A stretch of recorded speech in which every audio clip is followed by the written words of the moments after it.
Another episode of Self-Made Millionaire Tips. Colin Plume with Deirdre Doherty, my friend, interior designer. We've known each other too long. We won't even say how long we've known each other. Thanks for coming on. Thank you for having me. I'm excited to have a creative person on the show. We have a lot of business people that say they're creative, but you're actually a creative person. Okay, thank you. I take the compliment. Yeah, so 20 years in interior design. It's aging me. Well, it's experience, right? Yeah. So I know you have tons of stories, and we can go for hours and hours. But obviously everybody loves this show Flipping Out, and Jeff Lewis. That was a point earlier in your career. Tell me about working for someone that sort of seems a little unhinged on TV. Obviously TV cuts things. We love Jeff. Yeah. We love Ryan. That was such a good starting point for me because those guys really groundwork, super smart with the money aspect of it. They made a name for themselves before the show. By the way, I don't know if people know this, and their houses would sell well before they were on the market. So were they just? It's been a while since were they flipping houses for themselves, and then or they did it for clients, or they did both? Both. Okay. So really, mainly Jeff and Ryan would do the flips together, and then I would work with him on our clients. But sometimes the clients would hire us then to decorate the houses once they bought them. So it was really a long-standing, relationship with the clients. And as far as Jeff, I love Jeff. I mean, we got along. His personality, I totally get a sense of humor. And you just had to be on your toes because that is a guy who is really smart, super fast, wants things done. So, I mean, he's also got his OCD going on there. Mm-hmm. God love him. You can see that. You can see it. Yeah. And he would clean up a job site, and one time he almost threw away a $5,000 chandelier. What do you mean? Why? Because it was in the garage and it was just a bunch of boxes, and he didn't know what it was. So he was just thought it was trash. Yeah, he just thought it was trash, and we weren't there. Another time he told me, this was actually on the show, he was telling me I was dumb and dumber because I didn't do something with hanging towel bars or something, but I did, but he didn't like the blue tape I marked on the wall, so he went through and he took it off. He didn't know what it was for. So it was constantly making sure that you were one step ahead of him. Right. Otherwise, he would be down on you the whole time. Yeah. So luckily I was, had enough experience and could keep up with him. So would you say that working for Jeff was a great springboard because he kind of did the whole gamut too? Because I know a lot of interior designers, they don't maybe do construction, maybe they just do furniture, and so he kind of seems to do a little bit of both. Right? Yeah, and what people don't know is I got offered a really big job with a development firm where I would be like the sole designer. And I was nervous because I didn't have so much construction experience to be left on my own. And then I got offered the job with Ryan. It actually paid less, but I knew I was going to learn so much. So it was such a learning platform for everything construction. We were doing the project management, seeing how the sites went, how to work with the vendors, we were doing everything. So a lot of people don't get that kind of platform to learn, as well as touch all the aspects of the design and decorating. Yeah, it's probably cool you got to see what the costs were. Yeah. Because they were flipping the house, and that's nice. I would run the sheets, so I would see the mortgage payments and what we spent on everything, what the holding costs were, what they would want to flip it. And then even I worked for them when the market changed, it was 2008. Yeah, 2008. So we were in the middle of a really big project, and we had to go to the bank and say, we need to get our loan turned over, we want to sell this, whatever they were doing. And he had to prove that the houses that we had worked on had sold for 10 to 20% more than any house in the area consistently over time. So I think that also is knowing your value of what you can give to people on the back end. So it was great. And usually people hire me because they know I have that construction background and can, give them something that do a space plan and really get them value at the end. Mm-hmm. So I think that's a lot of times why I get hired. Yeah. Because you're thinking about if we resell this house, how long are you going to live in this house? I mean, sometimes people, I've seen houses. I went to a house recently for a party, and it was so specific to this person. he built it, most of the stuff himself. Yeah. And Sharon and I were walking around going, he'll never sell this house because it was just, every door was different. You know, he had tile. I don't know. Oh my God, I don't know if I told you this. Seen all he had tile in the bathroom on the ceiling. Okay. Through the whole bathroom? Yeah. He had it from the, that's odd, right? I mean, what kind of tile was it? It was I mean, like, the shower would be normal, but... No, like, it was the shower that would be, it was like all the way up at the top. Yeah. And Sharon and I were like, what? Especially depending on how it's done. I mean, it's really probably scary. costs a fortune. He probably made it a wet room. Like, the full shower was a wet room. I guess. I didn't see what I think he just was like, maybe got up 3/4 of the way to the wall, and he goes, let's just keep it going. I have some leftovers. Leftover tile over bought tile. That happens. Like, just because you have a Tony, you don't need to use it. Yeah. I do think, like, I respect that the houses I'm working on are usually the client's biggest asset. Mm-hmm. You know, and I'm in charge of their money, and they have to feel comfortable with the fact that I'm, the one who's, offering them suggestions on how to hopefully make their house better and worth more in the end, right. and advising against weird, crazy decisions, Yeah. Which is probably tough sometimes. Yeah, it is, because it's sensitive, because people, their ideas are, it's their house, it's personal. They think they have this amazing idea, and you have to go, that's stupid. Maybe, you have to go, it's a stupid idea. Maybe it's a stupid little weird. No idea is stupid. It just might not get you your money back at the end. Your house is going to sit there. That is true. I've seen weird things in houses that I walk through that we've ripped out. I mean, all sorts of stuff. So let's go back early in your career. Let's talk about college. Was anything college specific when you started getting in, had any idea of what you were going to do with your life? Is there something in college that happened, an experience, something you did that kind of made you realize, like, this is the direction for my life?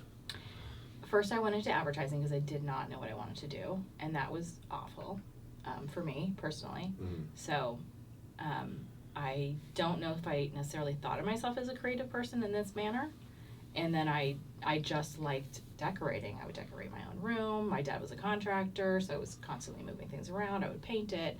So that was always in me, and I took a risk because I needed to do something that I thought I would be good at, that I would actually like every day. Mm-hmm. And I'm glad that I did. But in college, I'm like, I'm doing this. Do I know if I'm good at it or not? My last project was residential, a residential project for school.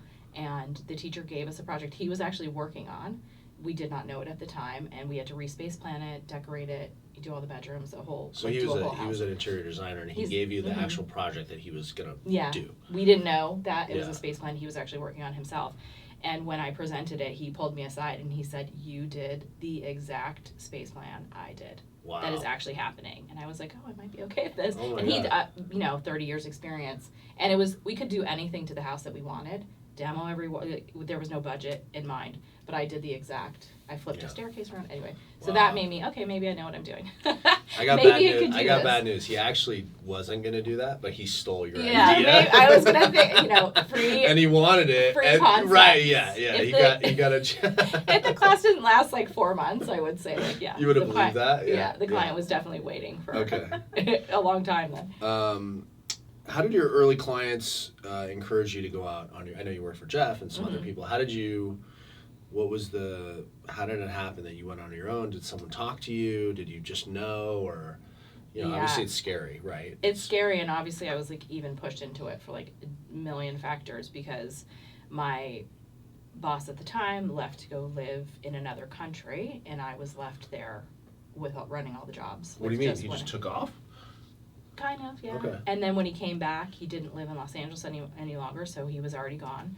So I was then the face of everything. Like, he was in no meetings, maybe the initial meeting. And so the clients were seeing me day to day. And I had 2 clients at the same time basically say, "You need to be working for yourself.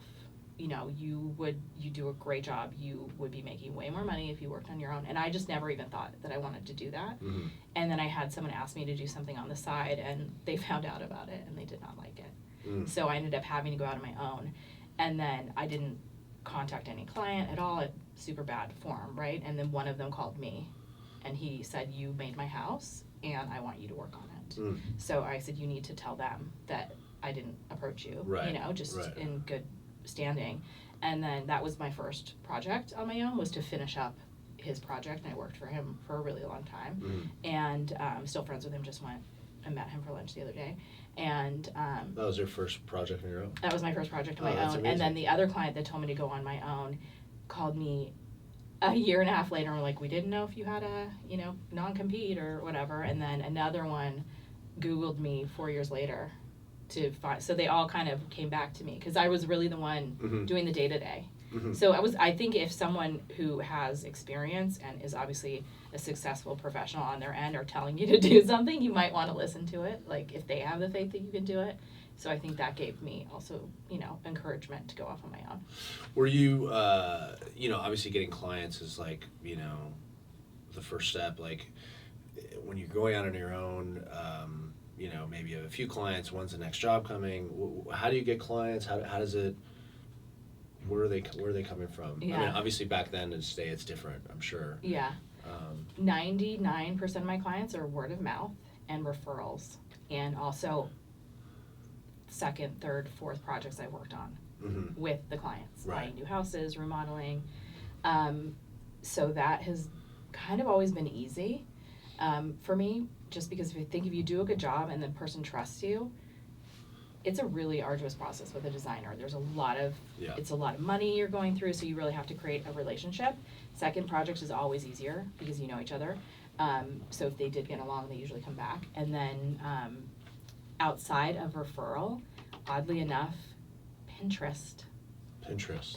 I've housed a little bit, not really though. Pinterest, I had a house that was in a magazine that 10 years later, people still call me and say, I tagged that picture of you, I wanted to work with you for this long. And so I actually put my own portfolio up there so that it's on there and, try and that's like the best marketing. Yeah. Because any of the magazines I've been in, for the most part, I think that those are have long legs because the person has to have seen the article needing to hire you in the moment, and that's not necessarily what's happening. So usually they're hoarding away, things that they liked, and they see your picture, then they reach out to you. I feel like with Architectural Digest or one of those, that's like website, resume, but maybe you're not getting any direct, but it's nice to have. I think it legitimizes you as a designer, okay, she knows what she's doing, right. Or, Right. So. But Pinterest is they can see it, Everybody searches for stuff on Pinterest. I actually search even more on Instagram right now. I think there's better. I do get people reaching out to me on Instagram too. Yeah. So, but the ones the really big jobs have mostly come from referral. Let's talk about fun stuff. Let's talk about any creative differences with clients, clash, anything that comes to mind, or any... I think we're always doing the client's vision at the end of the day because they have to live in it. So as much as it's my vision, I'm usually interpreting through what they would want to have or what feels like them. That's personally my way of going about design. But also one project I'm working on right now that I maybe wasn't going to take if they didn't go along with what I was pitching to them, because they bought a mid-century house, which has amazing bones, and they wanted it to be it's Indian. Like glass, kind of? It's just the roof line, everything about the entire thing. It's like a Palm Springs style mid-century, or it's more it's like an A-frame kind of mid-century, oh, just okay. the beams and the layout. Yeah, and very clean. Very clean. And they wanted Indian style within this house, and they also told me they wanted to sell in 5 years, and I just couldn't internally. Your mind just it was not working out and mentally. Yeah. I was like, this is not going to work, and I'm not going to be able to do it, and also it's going to cost them 10 times more to do this for something that they're going to end up selling. So I basically said, look, this is your biggest asset. I want to do it so you're going to get money back. You will make $3 million because we had the house for so long if you do it the right way. Everybody's going to want this mid-century house. So basically I did mid-century style, but with Indian inspiration and color of tiles, so that they felt it was still singing to what they wanted. And then for the furniture, which they can take with them, we're going to do their Right. vibe. So, you know, I presented to them with a few images of like, this is what I think we can do, and this is why I'm telling you. So the pieces, like the part of the house that's going to be permanent, Yeah. will have the Indian colors, but Yeah. still the clean The look. clean lines, yeah. The furniture they put in, which they can take, Yeah. so that when they want to sell the house in 5 years, they can stage it however they want, or Yeah. you know, so it's not so And specific. even stuff that is not hard to change, construction wise, like I'm giving them these really beautiful bone inlay mirrors with brass light fixtures that have Indian vibe. So still aesthetically giving them what they want that goes mid-century. Right. That they feel like they were heard. Yeah. You know, but and it's going So to be you would have amazing when it's walked. done.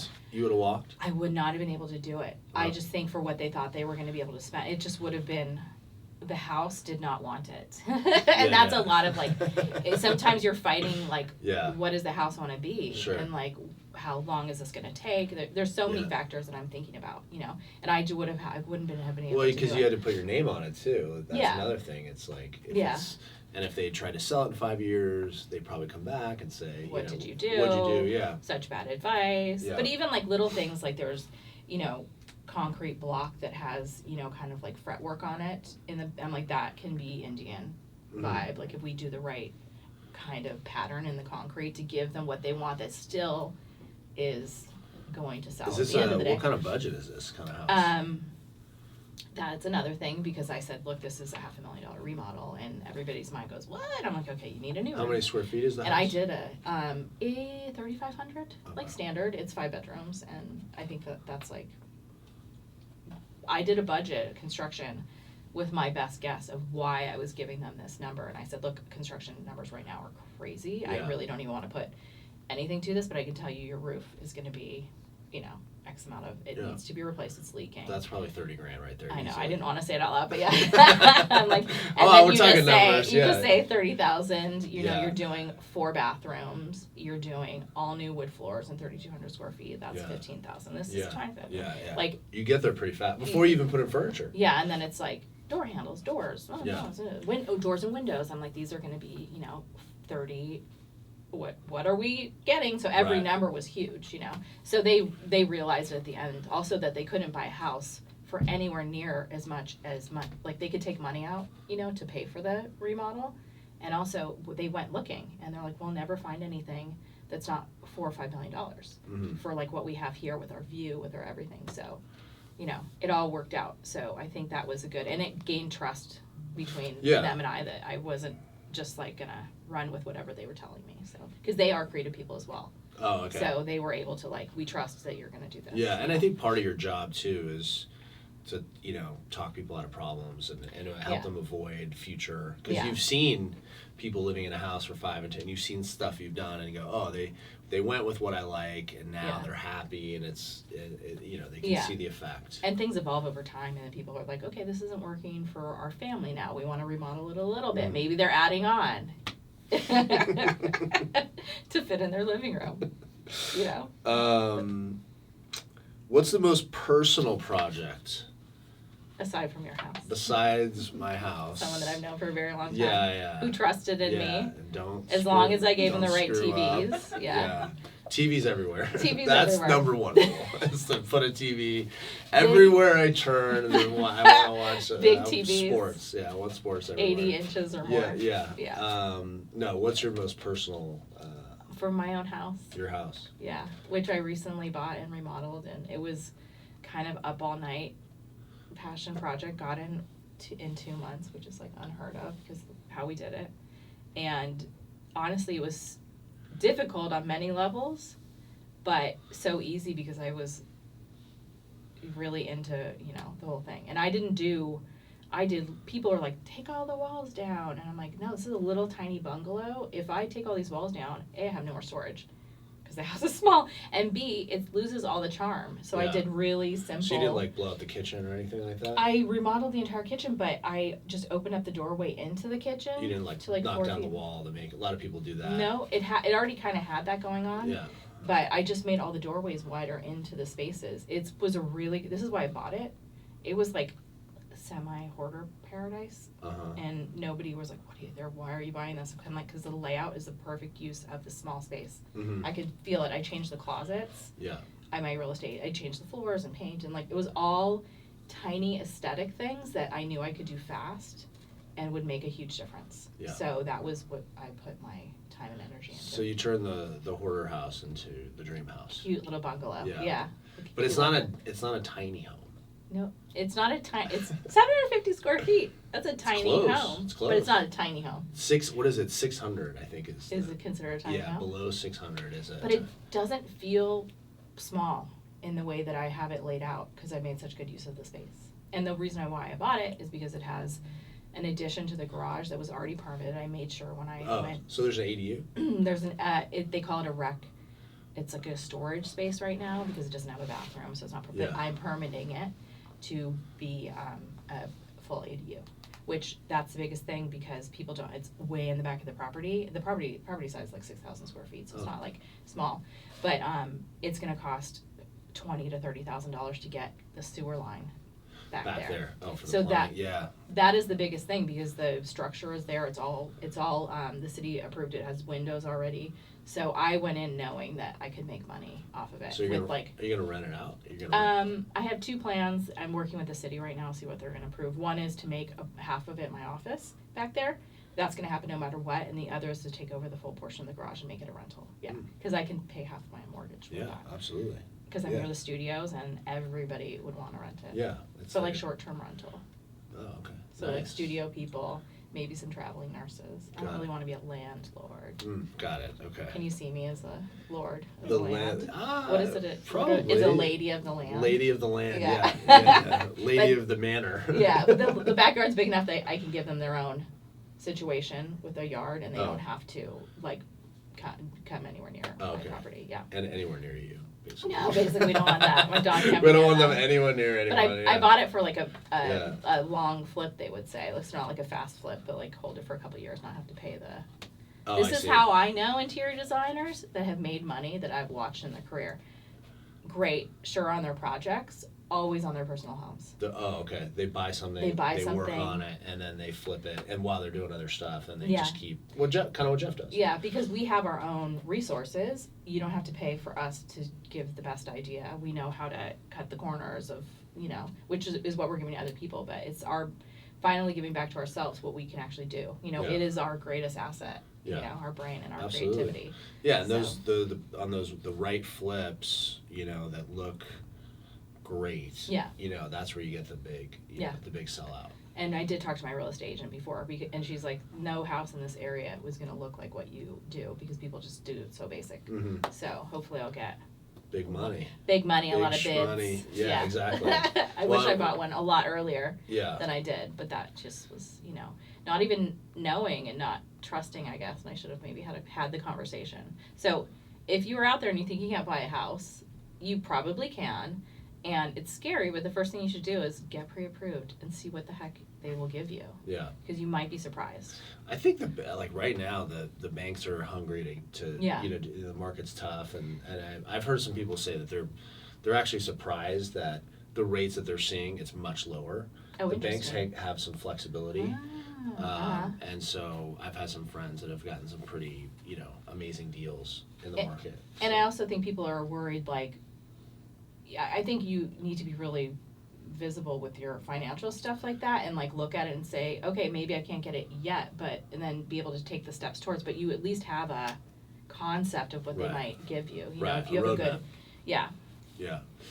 What's your most daring design, Deirdre? What's something that was bold?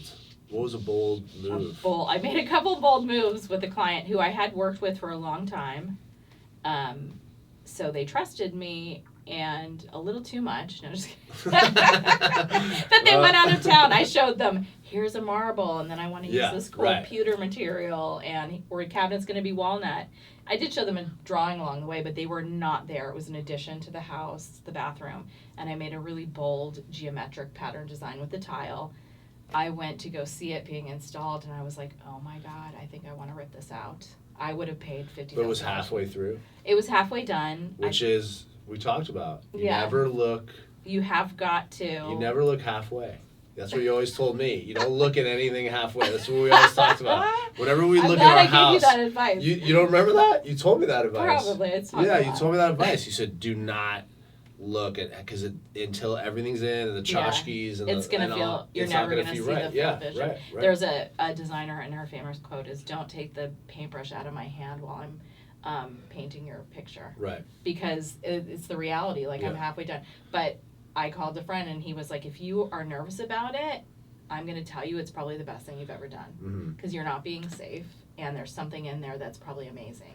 And it is one of the best, coolest designs I think I've ever done. Really? Okay. Yeah, because I was like, the client trusted me to do it, so I really went balls to the wall. Yeah. And I trusted it. That's why, I have friends that are, have looked and we've referred, and they'll ask me about.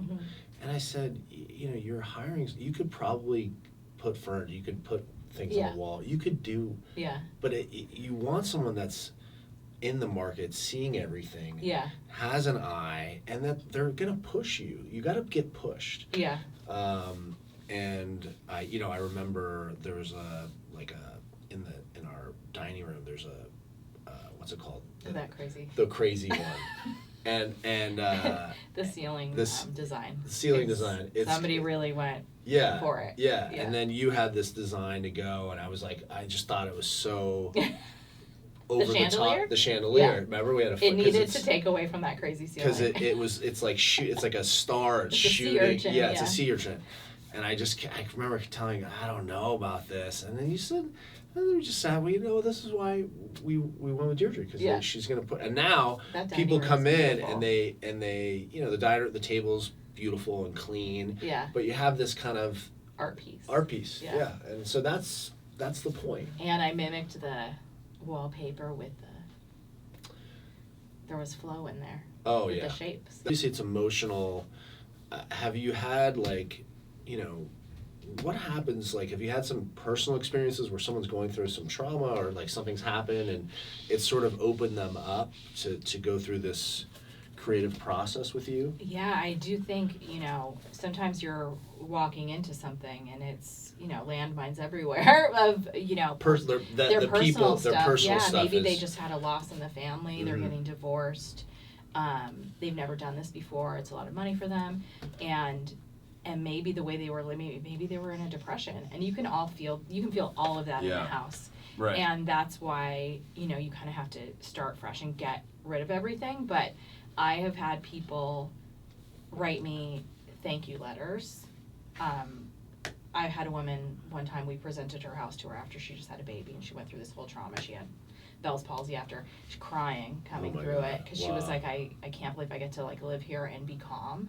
Yeah. And I think that's the trust that the people put in me. But you might do one room in a house, and it's been where maybe their biggest trauma was, or whatever it is, and then you see them get the energy to then even start cleaning things up on their own.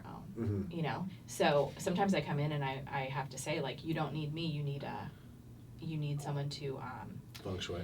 Feng shui, no. If you need someone to clean the house, you need an organizer before you need me. Oh, I see. Because yeah, because I can't. It's not I can do part of it, but if they can't even get to that base layer part, I'm going to be heavy lifting way too much for the design part, and they're not going to hear the vision. Yeah, if there's too much stuff. But usually if you do that one little part, it ends up being oh my God, I can now see it happen. I just installed a place. And a lot of times, by the way, people who have that issue of too much stuff, it's not even necessarily it's too much stuff, they don't have proper storage. So that's a part of me coming in, this is all going to be fine, you just need a cabinet. It's really not, you need to get rid of some stuff, but you need, your closets are not correct. You need the closet company to come in first, Yeah. Well, I think we want to talk about some celebrity stuff in the next one. We're going to dive in. You're going to drop some names and give details. I'll give you Moby. Moby? Oh, that's a good one, yeah. Because he didn't end up hiring us. Okay, all right. So we'll talk about Moby. Ooh, I have another one I could talk about. Yeah, we got another one we can talk about. I do want to talk about vintage. It's not. I keep saying shopping, yeah. I keep thinking garage sailing, but I know that's not sailing. The yard sailing. That's too which much I know you like to go vintage. So I want to dive into that, okay. And there's so much more. So self-made millionaire tips, Deirdre Doherty. We're gonna come back and dive into some fun stuff.